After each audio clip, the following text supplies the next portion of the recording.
got into gardening when I was quite young.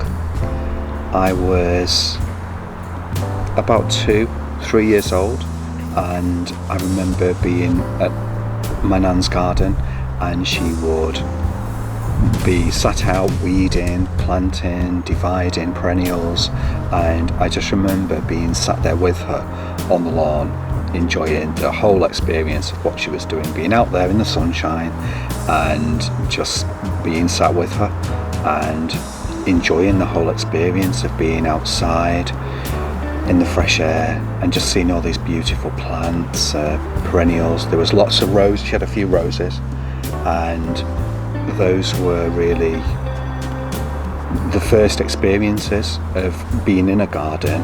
And I think from that age I used to water, and I think from that age I was literally hooked from being 2-3 years old. So my experience is pretty similar to yours, isn't it, when you think?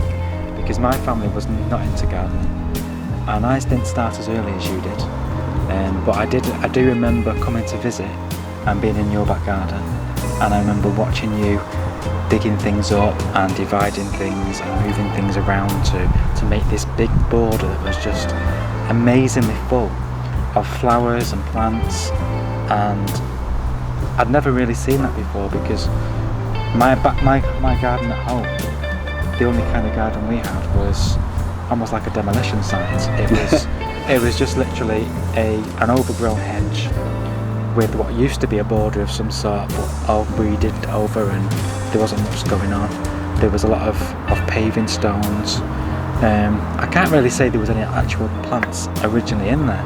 So, and then as I grew up, probably getting on to 11 or 12, that's when I started to be more aware of how other people perceived where I lived, and it was almost through, I felt this needs to be improved, not just for our own benefit, but people are talking about the garden and how bad it looks.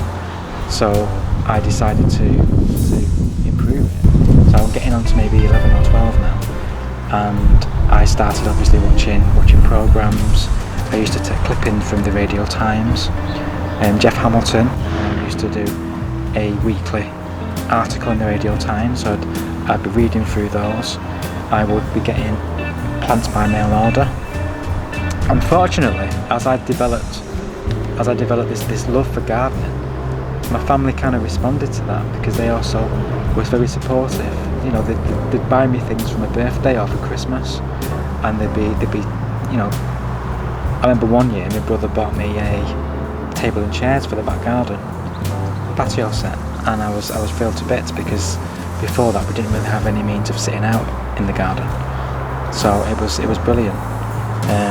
But it all stemmed from there, and then just grew and grew, and then all the way through high school, towards the end, I was thinking I want to have a career in horticulture, and that's what then spurred me on to going to Reseed College when I left school, and doing a meaning to horticulture.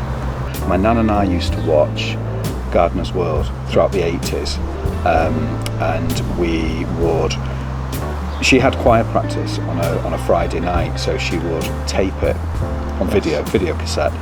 So we're going back a bit. She would tape it, and then we would watch it on a Saturday. Then afterwards, go into the garden and do bits in the garden. Right. So yeah, that was. So he's a major influence. So he was a good influence, and I just feel that it was definitely Nan. I definitely inherit the interest in gardening from Nan, definitely. And it was something that was always there. I like to be outside in the great outdoors, tending to plants and just enjoying myself outside. And we definitely have different areas of the garden that we prefer. We do. So you kind of tend to do the mowing a lot of the time. I do. Whether you like that or not, I'm not sure. But it always seems to be left to you. It seems to be left to me. Not always. I don't always like it, no. You do like the deadheading of plants. Love deadheading. You love deadheading. I do. I do some of that as well. But you tend to find that very therapeutic. I do enjoy that. You do probably 99% of the watering. I do. Because you find that watering activity quite relaxing. It is, it's relaxing for the mind, it's good for the Yeah. mind, good for the body, because you're out walking around. And you're also walking getting around to the see garden. those plants as you're watering. Watering, You're getting that contact with plants, Yeah. and you're seeing, yeah, you know, what does That's need true. heading, what maybe is on your list to That's true. split, that's true. all that type of things. Yeah.